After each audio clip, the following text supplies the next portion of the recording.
If your mind seems very crazy and disturbed, just give it space. In the Dzogchen text, again and again, it says, however the mind is, let it be. If you don't try to control it, then you will start to experience what it's like to have no agenda, which means relaxed, open, tolerant. And then you start to see the mirror and the reflection are not the same. In that moment you have complete freedom, because we are the mirror. It doesn't matter what's happening with the reflection. That is wisdom. Then we realize, oh, I'm also the reflection. That is compassion. Because when we say hello to someone, or we chat when we go for a cup of tea, that chatting is our energy linking with someone else's energy. This is the energy of emptiness. This is the connectivity of the non-dual field of experience, and it's arising within the mirror. It's not that you come out of the mirror and go somewhere else. You don't go from limitation to freedom, but limited states and open states exist inside the natural freedom of the mind. So, as I say, after the break we'll do more of this kind of meditation practice. And what I've been talking about up to now is designed to help us see how to, without pulling the two apart, to see that the mirror and the reflection is not the same. So when you find yourself in a thought, chasing another thought, or commenting on another thought, both thoughts are the energy of the mind. Both are reflections. You are not a thought, and yet you are. So we can't get rid of thoughts and just be open, otherwise it's a very big hole. To balance ourselves, although it's always been balanced, but on an ordinary level, to balance ourselves, we just need to have more experience of the openness. And on all levels, I think it's very helpful, because it allows us to be more accepting and tolerant of ourselves, which is surely a good thing. Okay, if we take a break now for about 20 minutes.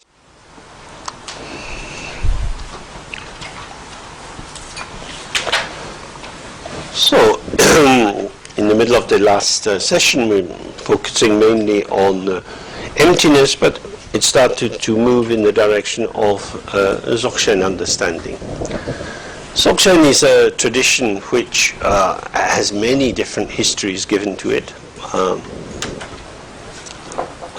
Some say it comes from China, some from Tajik, some from Udayana. It's a tradition which is not dissimilar to some aspects of Hindu practice as well. Essentially it's saying, from the very beginning, there is a natural completion in everything.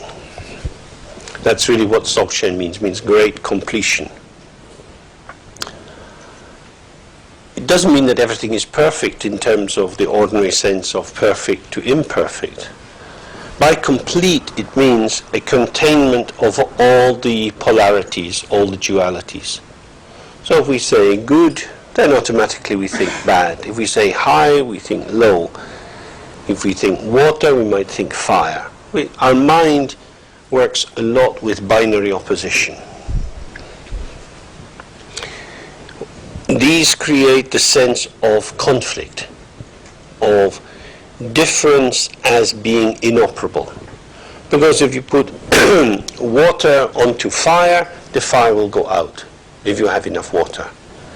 That is to say, they are antithetical, they are opposite to each other, and they won't lead to a creative synthesis. However, as I was giving the example with the apple and the pear, although there appears to be conflict on one level, as soon as we recognize that they are fruit, the wider perspective of seeing them both as fruit takes away the tension lines which are established by saying an apple is not a pear is not an apple. The main function of the Dzogchen teaching and practice is to allow us to wake up where we are, not to become something other than we are, but to see actually how we are. That is to say, it's not concerned with developing manifest qualities, but rather to be aware of that which has always been there but been ignored. So in a very ordinary example we would say, in the sea there are many fish, but as far as we know the fish are not aware of being in the sea. Because they are always in the sea. They are born into the sea, into the water, and they spend their whole life swimming about in the water. And if they come out of the water, they die. So there is a givenness of the sea to the fish. That is to say, it's taken for granted, and in being taken for granted, it becomes invisible. This is a position that many mothers are familiar with. When your children take you for granted, on the one hand, that is a very high compliment, that you are indeed just part of the support services. But at the same time, you're invisible. You're just mum. And the child, especially small children, make a demand that mum should just be mum. They're not really interested in mum being anything else. It's only later, usually, that children start to develop some gratitude when they separate out from mum, and they're then able to think, oh, my mother did that for me. In fact, for many people, it's only when they themselves become parents and realize what a schlep it is to do all of that, they start to look back and think, woo, how much did I take for granted? So if you get the flavor of that example, this openness of the mind, the ground of our being, or in the language of the Prajnaparamita literature, the great mother, the Yum Chenmo, Prajnaparamita herself, we have been swimming inside her womb forever. This is the sphere of our operation. Her womb is the Dharma Dhatu itself. It says very clearly, the only way to become a Buddha is to be born in the womb of the Great Mother. The Great Mother is emptiness. We are already in emptiness, but we're in it in that particular kind of forgetfulness. Just as the child, in saying, Mom, where's my socks? Mom, is completely not seeing their mother. The mother is completely necessary for the child's existence. And the child expects the mother to know where everything of the child's world is. But is taken for granted. So we are in emptiness now, but we don't see it. Emptiness is providing everything we have, and we ourselves are of the nature of emptiness. But we don't see it because we are moving inside it. So the completion comes about when we see where we are, because if it's like, if we go back to the image of the reflection in the mirror, when the reflection and the mirror are seen as inseparable, the status of the reflection is changed. The reflection becomes a reflection when you see that it's in the mirror. Now if you imagine in the morning you get up and you're cleaning your teeth or something, and many people have the mirror in front of the wash hand basin, so you see your face. That's what you see. You don't see a reflection, you see your face. In that moment, you're interested in the function of the mirror in showing you your face, and in taking it for granted, you don't see that it's a reflection. We don't stand there brushing our teeth for half an hour, caught in a cosmic amazement at the nature of the mirror. We're just cleaning our teeth and in a bit of a hurry. So the function of the mirror to show the reflection is hidden from us, because we not only do we not see the mirror, but because we don't see the mirror, we don't see the image in the mirror as a reflection. We take it for granted it's going to show our face. It's an amazing thing that this polished surface, or nowadays the silver coating on the back of a piece of glass, shows you your face in all this incredible detail. This is amazing. But we don't see it. In the same way, the open spaciousness of the mind is hidden because we are fixated on the forms of manifestation of our existence. We are ignoring something which is there, and we are able to do that because it continues to function whether we respect it or not. Just as mothers have to continue taking care of their kids whether the kids are grateful or not. It just goes with the job. So the practice is about seeing what is the mirror surface of the mind. We have some degree of clarity. That is to say, without thinking about it, we can look around the room and we see many things. We can make our mind a little quiet so it's not full of thoughts. As you turn your head around in the room, you can try this just now. Just look around. As you look around, many, many experiences are arising for you. Instantly, automatically, the space of your being, the existential field you're operating in, is filling and emptying with these diverse appearances. This itself is the presencing of the mirror-like clarity of your mind. It's able to show what is there. This showing is hidden from us because we are interested in some things and not in other. That is to say,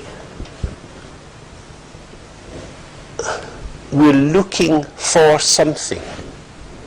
We enter the world with bias, with prejudice, and therefore we bring a distorted gaze into the entire field of experience. And because we're looking at entities, at things, at particular people, and we're thinking, I like this person, I don't like this person, and so on, we have these biases, we're caught up in the personness of the person we're seeing, that they're existing as something. And always the question, do I want to bring them close to me, or do I want to push them away from me? Where do I want to locate them in relation to me? This is quite solid. So from this point of view, being caught up in the details, wanting to make the world work to maintain the particular contouring of prejudice that we have, we don't see the fundamental clarity that's revealing the whole shebang. Because everything comes at once. There is a givenness prior to the judgment. Yeah? So, again, you can just tilt your eye quickly, you look around the room, and you see all of these things. Now, if you do it more slowly, and you look at the particular shapes of people's heads, or the colorings on the walls, and so on, some things will appeal to you more than others. Once you get into that particular looking, not very nice, or I really like. It's as if, aha, success. Macclesfield has scored the first goal in 10 years.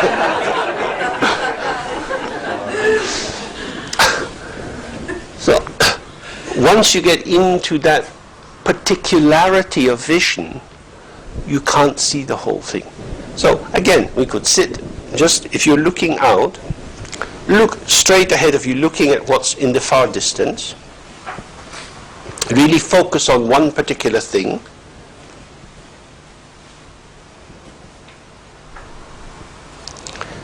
Now, relax your gaze and sort of open it from the sides so you become aware of the peripheral vision.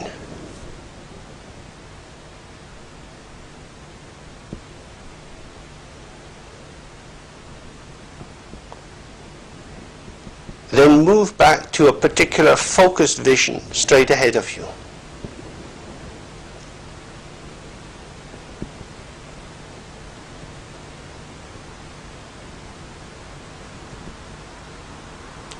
Then move back into more relaxed attention to the peripheral vision.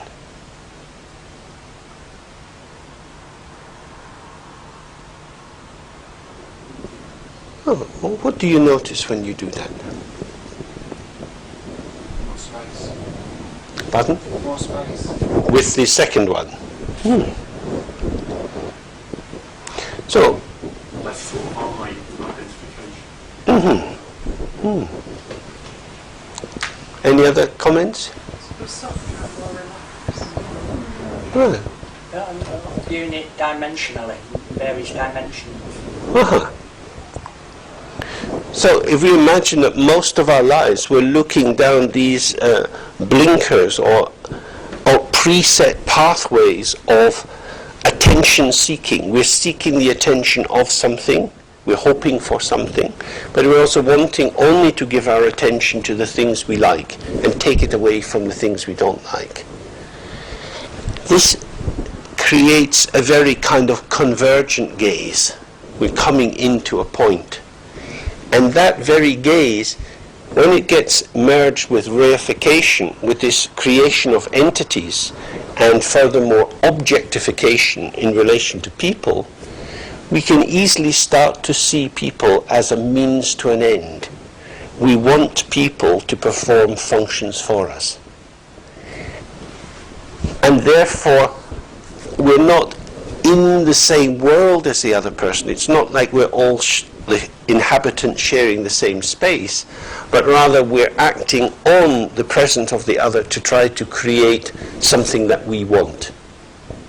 That's a rather different kind of experience. So in the meditation, and we'll do some now, we sit with our eyes open. And it's a relaxed gaze into the space. We're not trying, at first we might focus, sometimes we begin by focusing on the white letter R, or you can use an English capital A, about 2 arms length in front of you, maybe 4 inches high. And that's just a kind of hook to pull your attention into alignment. The letter R represents emptiness. So we're focusing on emptiness, and then we release that fixation, and the gaze opens into the space. In order to gather our dispersal together, in order to really open, we make the sound of R 3 times. It's a way of allowing the various diverse vibrations moving in the body to align themselves on the basis of all sound. Because R is the most basic sound there is. All the other sounds are seen as a variation on the theme of R, really. Then when we're sitting, we're just sitting present with whatever is occurring. Sounds maybe outside, cars going up and down. Maybe some people in the room are moving. You might see out of the corner of your eye person moving in the street. You feel sensations in your body. There are thoughts and feelings. All of this is arising and passing. Stay present with it. So now we have a question, well, going back to the earlier question, who is the one who is staying present with the arising and passing of experience? This is not a question to inquire into in a logical way, because all it will do is hook many, many, many thoughts. The key thing is stay present with it, and it will show yourself. If you find that there is some creature coming and eating things in your kitchen, then the best thing is to sit quietly at night and watch. And then after a while, little mouse will come out and run around and think, oh, it's a mouse. That's what it is. Now, if you run around the kitchen looking for the mouse, are you going to catch the mouse? No. Mice have very good hearing, and they hear your heavy footsteps coming, and they are gone. But if you are very still, like an ornithologist waiting for a bird, they can't run around looking. They're sitting and waiting with hope and confidence, but no particular agenda, because it might be a very long wait, and it might not go anywhere. So that's a particular kind of waiting, isn't it? It's the waiting in the satisfaction that waiting is worthwhile. And this has a particular taste to it, because it means the waiting is not a means to an end.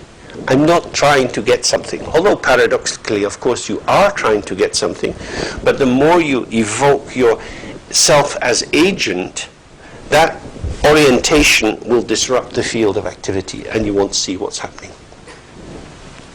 So it's a kind of alert passivity. A passivity which is alert in the sense of being able to register whatever is occurring. So we're sitting open. Now there's a car going.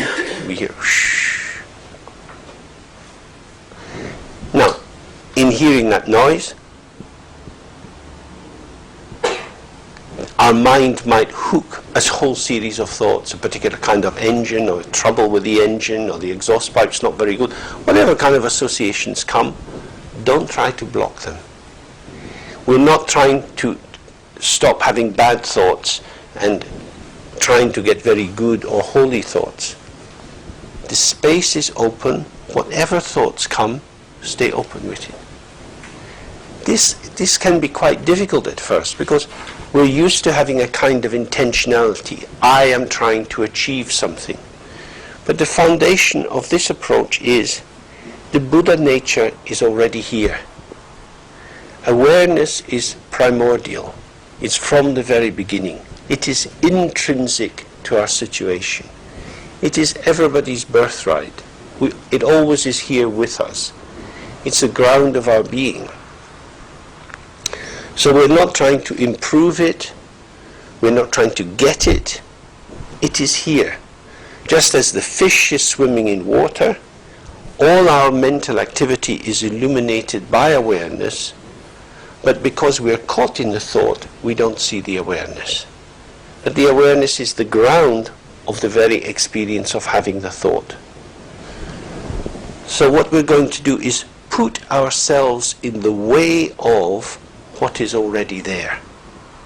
Just as the bird watcher knows the bird is in the forest. The bird watcher goes into the forest and sits. Sooner or later the bird will come. Why? Because the bird is in the forest. There is nothing that the bird watcher can do to make the bird do something in the forest. The forest is the world of the bird, not the world of the ornithologist. So the ego can't get enlightenment. It's not that you're going to get your real nature and find out who you really are. Mummy, look, I got this gold star at school today. I spelled 3 words right. Oh, very good. Now you have 10,000 more words to learn to spell.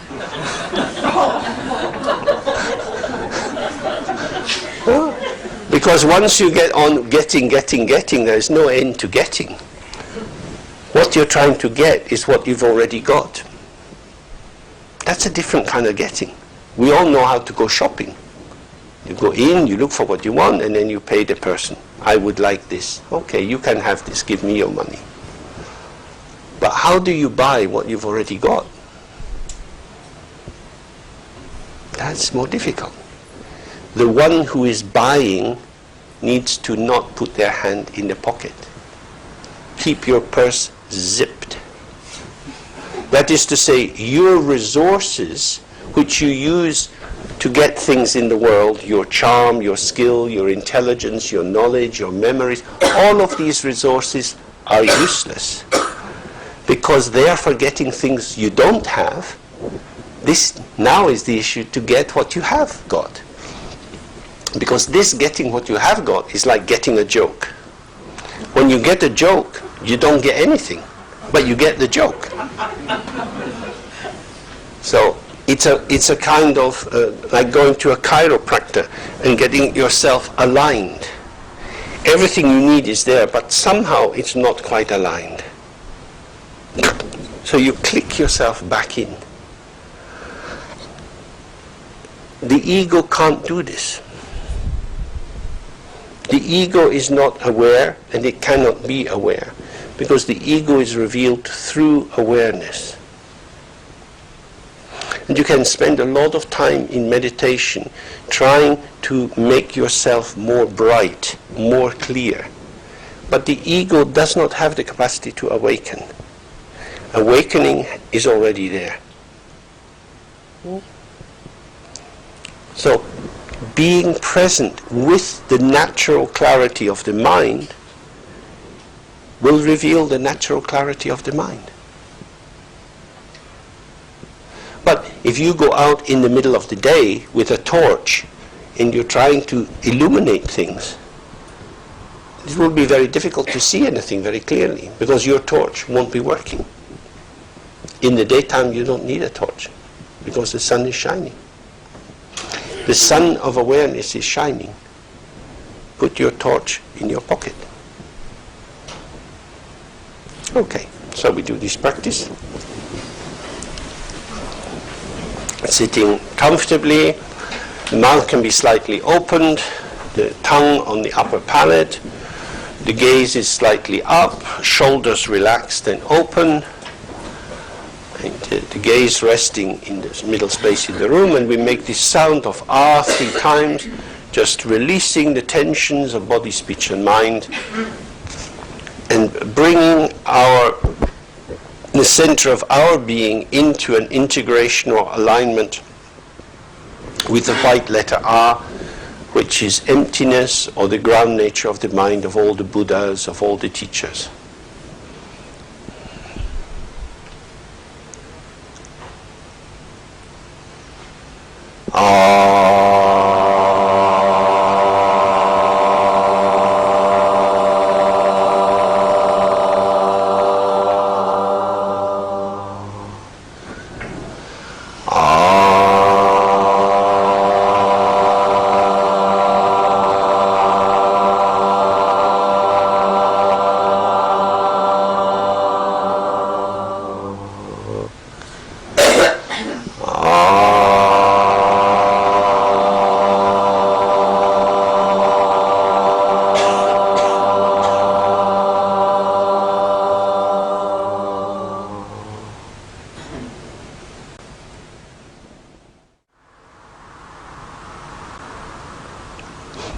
Okay.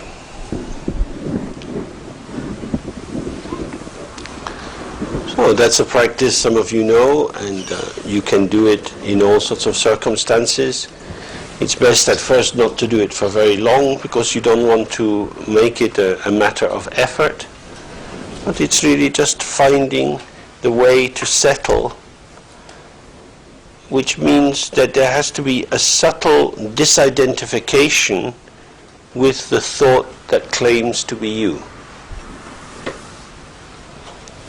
Well, we've all had some sorts of experiences like that, in which some